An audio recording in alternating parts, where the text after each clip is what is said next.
Hello and welcome back to Oruko. This is Adam playing Jagged Alliance, the board game, scenario 4, Skyrider. So this is the final part of the puzzle when it comes to new gameplay. So we have a new thing in here called missions. There are two missions in this particular scenario. Missions are these things which are ongoing effects which can cause you a certain amount of pain. So let's take a quick look at them. So we have, the first one here is a child labour factory. And after each dictator phase, you gain one fund, but you add a threat token to the dictator board. So this kind of works out well for us, but not well for us at the same time. Just to remind you that if Deidrana gets up to a threat level of 10, then she'll get an additional lieutenant out. If we manage to resolve this, we can remove one mission from the campaign. When you resolve one of these missions, they just go back into the mission deck and they can come back later. But this enables us to get rid of one and never see it again. To complete the mission, we have to basically move into this space. You can access it from this region here. There's a little blue arrow which points up to the card there. So we'd have to be in here. We'd have to move onto the card. And then we'd have to do what it says at the bottom left. So we'd have to be doing a leadership role, and we need to get at least 3 successes. And if we do that, we get to complete this mission, and we no longer have to worry about that for the rest of the scenario. And then we'll also be able to do that. So that's one mission. We also have another mission down south, which is Pockets of Resistance. Up here means this is actually guarded by 2 red shirts. While this mission is active, the dictator's threat tracker starts 1 level higher than normal when starting the scenario or resetting the tracker. To complete this, we need to kill all enemies, and then we have to reorganize workers. So it's kill the 2 red shirts which are in this card, and then we have to get 2 successful mechanical rolls here. It's worth reminding you that the red shirts are now experienced red shirts. So previously we've been going against the guys which just have the 1 chevron on here, and they were basic grunts, but now we have the 2 chevron guys. These guys are tougher. They have in their standard format, they have 2 health, 1 armor, they do 4 damage, they still can't hit you if in the same space as you, and they've got the little question mark here, which means their stealth value equals total number of active red shirts in your sector. So if we had 3 red shirts in here, then their stealth would be 3. The elite version of this, 4 health, 1 armor, 4 damage, and they suppress you, and they've got a range of 1. So the experienced elites are the toughest red shirts out there as of yet. We were playing a few things wrong last time, like the events, for instance, changing from day to the night phase. So we'll be making sure we're playing that correctly. I will try to refer to the command action, which is this token here. I'll try to refer to that as command action rather than leadership ability, but I can't promise I'll get that right all the time, but I will try my hardest. I think that's about it for the actual new things they add to this game. I think that's all the gameplay rules you need to know. So you should, by watching these first 4 videos, you should know how to play the game. Okay, so before we begin this actual scenario, let me show you my my loadout. So before every game of every scenario, you get to do a market phase. And I've sold some of my stuff and bought some new things. So you can see we've got some... That's our resource pool there. So we currently have 3 funds and we have 5 rebels. We have these because at the start of every scenario, you're getting 2 funds added to your supply. And we already had 1. And the Immortal Rebel HQ at the start of each scenario add 2 rebels to your supply. So we basically have these 5 rebels which we can use to defend regions. We can use them to add orange dice to our any rolls we like, really. So that's pretty handy. So let's start off with Kyle the Shadow Simmons. So Kyle, you may recall, actually got knocked out last round, which means one of his stamina cubes is placed on here. He can't get that back until we find a card or an area where we can actually heal him. We've given him Iris Smythe. She gets him to regain an additional fatigue, and we have Hamas, who increases inventory size by 2. He has got his trusty 12-gauge rifle and the improved tack vest. He's also got the what is the upgrade underneath there? 1 second. The jungle camo. So he has this upgrade on there, this jungle camo, which basically means if he rolls an expertise symbol, he gets an additional success when he's in your jungle area. So he's still pretty handy when he's in a jungle. Outside of a jungle, not as handy. So next we go on to Cynthia Fox Guzman. So she's going to be starting off with 2 allies. She's got Dimitri Guzzo, which gives her 1 additional stamina, and she gets a +1 to all the range of her consumable cards that she can throw, so like grenades, things like that. And she has Father Walker coming alongside with her, and he gives her a orange leadership dice, which is very handy. We've also given her the H&K MP5, so this is something we've bought. It has an expertise token, so if you basically spend durability, any roll she does with these yellow dice, if there's an expertise token, it basically gets you to re-roll that dice, so that's really handy. She has increased the range of this by 1 as well, so she can attack someone from a neighbouring area. She has an improved tack vest, and the armour provides an additional an additional yellow dice. And then last but not least is Ivan Dolvich. So he's got our friend Peter Sanderson-Wolf, which means when he's rolling mechanical, he gets mechanical expertise, which basically means every time he gets that little leaf symbol come up, he gets to re-roll the dice. Whenever he does group moves, he can move up to 2 spaces now rather than 1 because he's got the wolf alongside him. He's got the SKS and the Mossberg Tactical and an improved flat jacket with Combat 18, which means he basically has 6 durability on his improved flat jacket now. Scenario 4, Skyrider. Yep, that helicopter works all right, but you killed the pilot. Of course, there was another fella. Can't remember his name. Waldo Zimmer, certified aeroplane mechanic. There is a helicopter in Drassen Airport that works and can be flown, but it needs a pilot. Unfortunately, the last one was loyal to Daydrana and was killed by your squad when you liberated the sector. But there are rumours about another pilot who fled being drafted into the Queen's army and who is now hiding out in the swamps. Having a usable heli would make you much more mobile.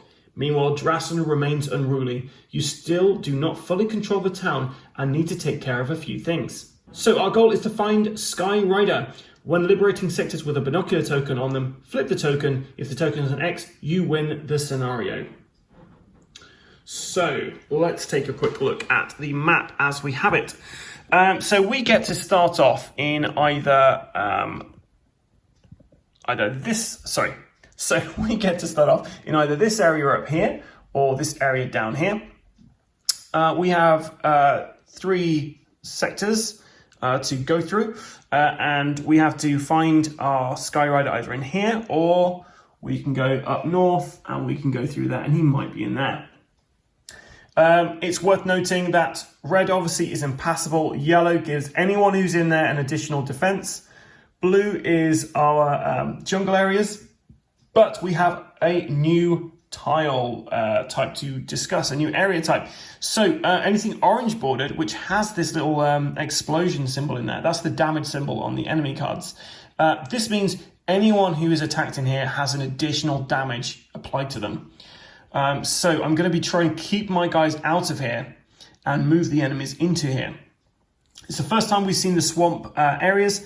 This is the first time they've introduced it in the campaign, obviously. So we will be trying to avoid those and use the terrain to our advantage. Okay, so let's begin how we mean to go on. We are going to use our command action to group move everybody into this sector here, which is a lovely jungle area. And it's worth noting I'm going to start the game off by activating Shadow Simmons. So he's going to move everybody over into this area here. And we spawn. Oof, not a great start. We have 2 encounter tokens.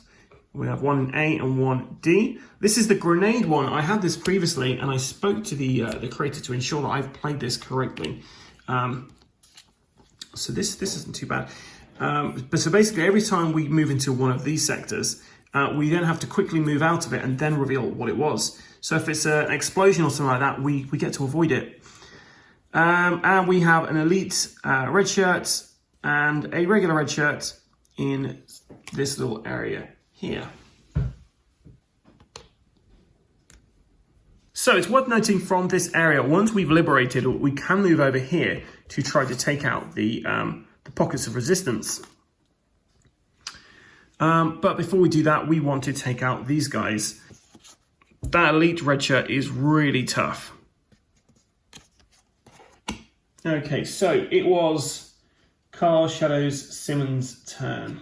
So he's going to spend 3 of his fatigue, so his stamina 2 fatigue, to roll 2 orange dice.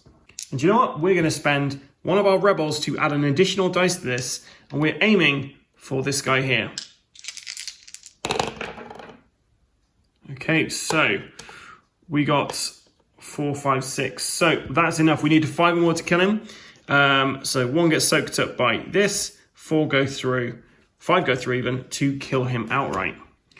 And as we're playing with Carl Shadow Simmons, if he kills anybody whilst he's attacking from a jungle area, then we don't have to worry about the enemy activating. I feel I have to be a lot quicker this time around because we are going to be having a lot more threat added to the threat track this time. So we're going to have to blitz through here, I think. Excellent. So next we're going to activate Guzman. So Guzman's next.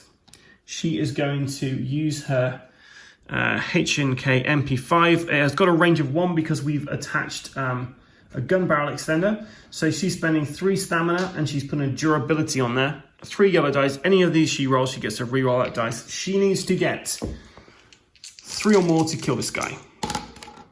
No problem. So he got 5. He is dead. And then Cynthia is going to spend 1 fatigue to move into this zone here. And she loots both of these bodies. So she finds some blood diamonds. Oh, that's really handy. Okay, I'll hold on to those. And from the level 1 deck, she finds a lucky coin. We've had this before. This is really handy. So she's going to hold on to that. Next, she's going to spend her command action to do a group move. To move her and Ivan into this zone. Now, before I reveal this, because we've got the grenade card here, we have to... Sorry. Apologies. I couldn't use a group move because he's not in the same area as me. So I'm just using a group move to move her into this area. Before I reveal what it is, I move her into an adjacent space. So she's going to go there. I'm going to flip this over, and she would have been bleeding, but she doesn't have to worry about that now. And then she's going to spend 1 fatigue, 1 stamina to move into this area, then move back into there, and she has found a red shirt. Unfortunately, he's going to activate. Is there anything she can do about this? I guess we could go all out. So let's do this. We're going to go... Oh, no, because she could be damaged and die. We're going to leave it there. So this guy's going to activate now. He's going to move into the same area with these mercenaries. He will attack the active player first, which is Cynthia. So he's going to be doing 4 damage. She has got 3 stamina. Yeah, she's got to block at least 1, otherwise she's going to be knocked out. She gets to roll, she has her improved attack vest, so she gets to roll either stealth or she can go for armor. She's going to go for armor. She's got 2 yellow dice to roll, and we're going to put a durability so she can re-roll 1 of these dice. So she got a 2 there. She gets to re-roll 1 of these dice. Do I want to risk it? Yes, I'm going to risk it. So I'm going to re-roll this dice. So it's 2. Okay, I'm going to take that. So she takes 2 wounds. Okay, next is Ivan Buldich's turn. So he is going to, straight off the bat, spend 2 of his stamina to shoot with his Mossberg tactical gun. So that's 2 yellow. And he's going to spend 1 durability on that so that he can re-roll 1 of his attack dice if it's terrible.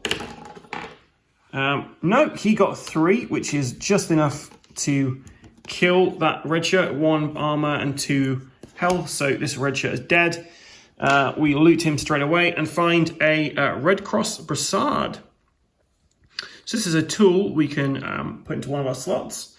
That does look pretty handy. It gives you an extra dice when you're trying to stealth around, and it gives you an additional medical dice. Cool.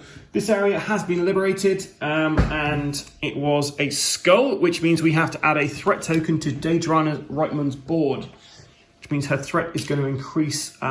It's going to increase by 1. Okay, so Ivan, we could carry on. He could move into this mission over here, but he is going to use his command action to do a leadership role to try to recover some fatigue from Cynthia, because she used quite a lot of it. So he's just got an yellow dice, and it was a blank. So his shouting does nothing. So we currently have 1 of these on here. This is the first thing we do. We discard that. We move this up by 1, which means we have a counterattack. Ooh, this is not good. So basically, as soon as the counterattack happens, Daedrana's forces are going to try to recapture the area, and I've got to spend dice to stop this from happening. So the current threat level is 1. So we've gone through a counterattack. What this basically means, we have to discard rebels to add orange dice to this. So we're going to go for 2 rebels. So 2 rebels have been sacrificed to fight off her forces. And yes, we've got more than 1 success, so we are fine. The rebels defend that attack. We now draw an event card. And the event is Spotters. During next turn, killing a sniper increases threat by 1 per sniper. So that goes there. That's the end of the dictator phase. So we now go to this mission here, the Child Factor Library. After each dictator phase, gain 1 fund, but add a threat token to the dictator board. Maybe I should have gone up there and tried to take that out. Oof, that probably would have been a better idea. But hey, this is where we are. So we add a threat back onto there, and we gain a fund.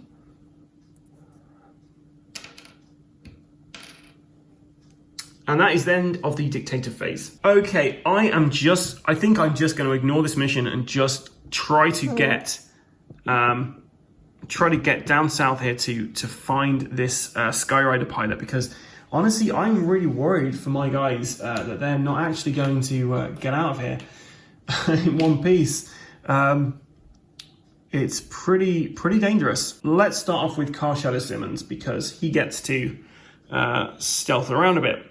So he's going to use his command action to move everybody into this space here.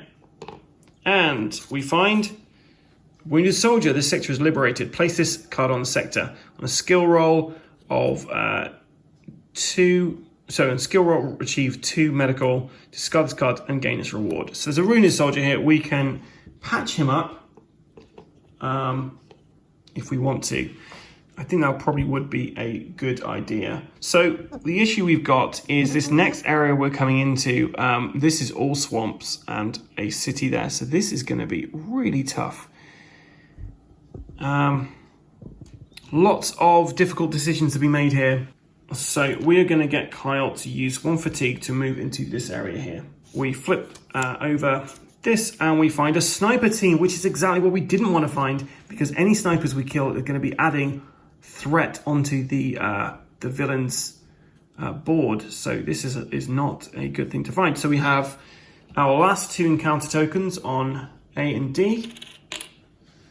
And then, conveniently enough for the snipers, they are all holed up in a little city, the only settlement icon on this board. So that's what we're looking at. But we are going to use the group command action to move into this space. We're going to spend 1 fatigue to move him into here, and hopefully nothing bad. Nothing at all. Great. So then he's going to spend 3 fatigue to shoot 2 orange dice, and we're going to discard our hollow point rounds to gain expertise when we're doing this.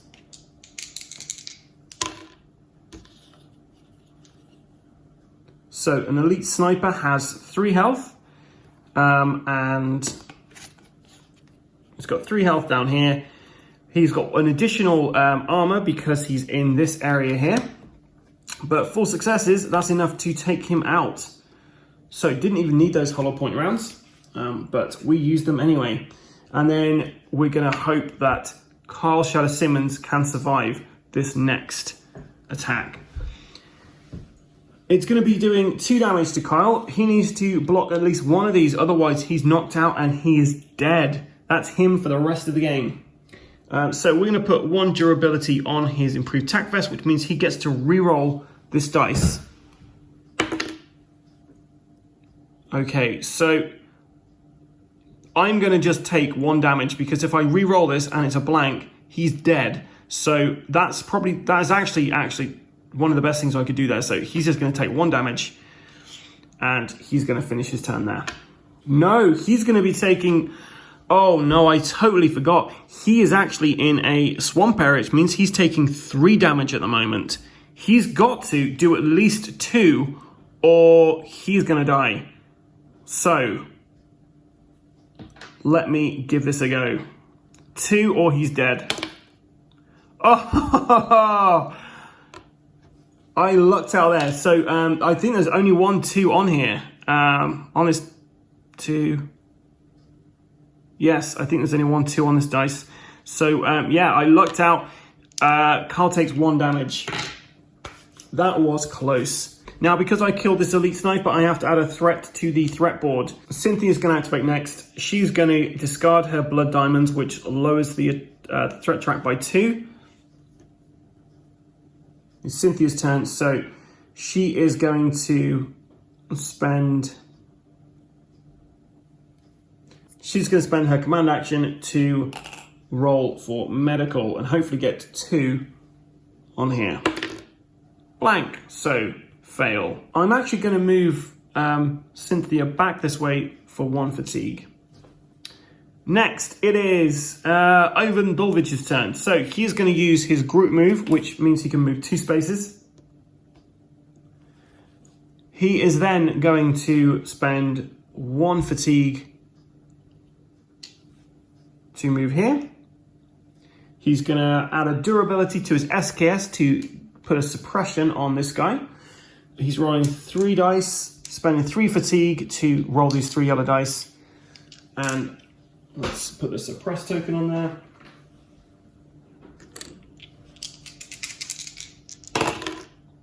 And yeah, he aces it.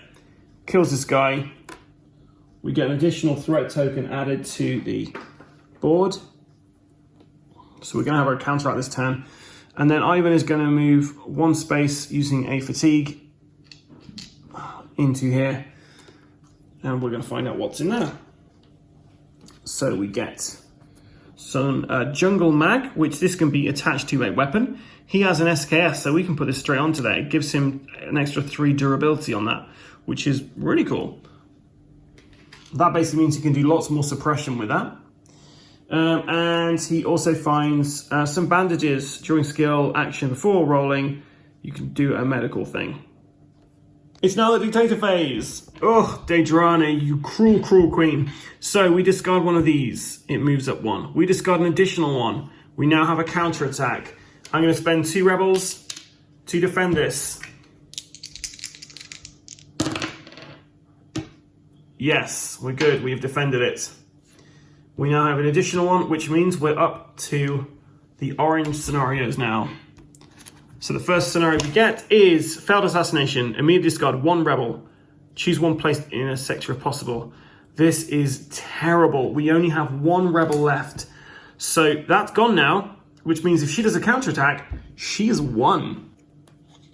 Okay, and now we add 1 threat onto here and a fund to ourselves. Do we activate Carl Shadow Simmons first, or? No, let's activate Ivan Dolvich first. So Ivan Dolvich regains 2 stamina. We're going to use his group move, command action to move over here.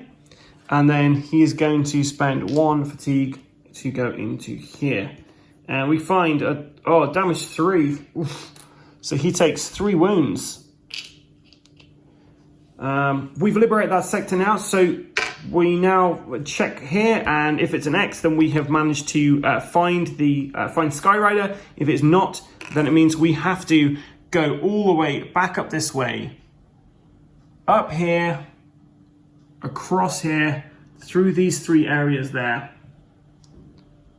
Oh, and we also liberated this area, which means we add an additional skull to the dictator's board. So, if this is an X, we have won, and that is it. If it is not an X, we have not won, and that is not it. Let's see what we have. So, it's an X! Amazing! X marks the spot. We have found Skyrider. Just so you know that I've not cheated, let's go over here, and this is not an X, so... Okay, so that's it. So let's read the end of this. There's no little text to say what happens at the end. But we take aim cards 17, 18, and 19. You now have a helicopter and pilot. Pick any scenario from the ones available in your pool to be next. Great. So let's pick up the next few cards then. So 17, 18, and 19. So 17, Skyrider. That's what they call me. Ain't nobody around here that can fly an egg beetle like me. We might be able to work out some business. James Bullock, Skyrider. Once per activation, 1 free group move action. When using the group move action, you may move up to 2 areas. So, Skyrider's joined the party. So he's going to be flying us about Auruko. Okay, and then our next one is Cambria, Auruko's only hospital. The hospital here is not much, but it's all we have.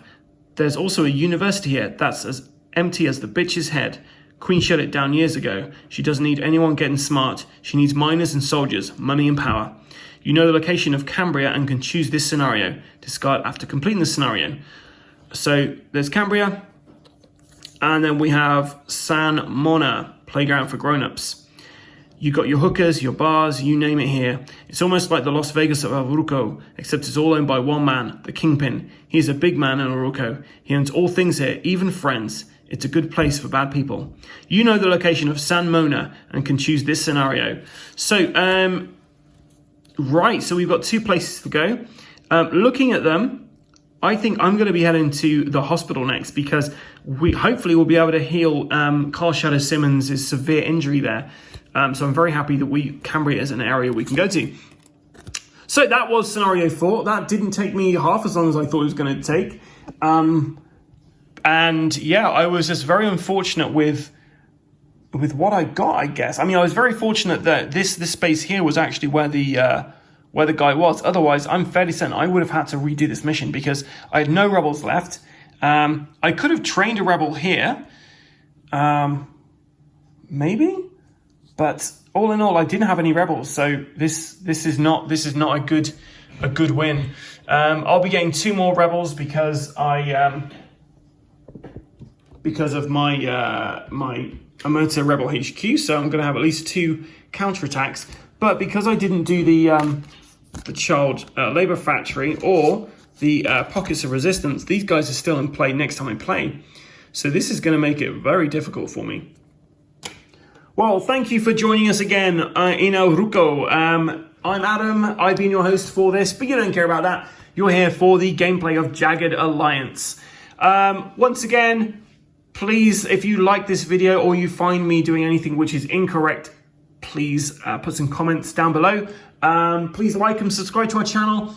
If you enjoy our content, then you can find more on Instagram, Facebook, and of course there's more on YouTube. I'll be doing the next scenario fairly soon. Until next time, stay safe and keep rolling.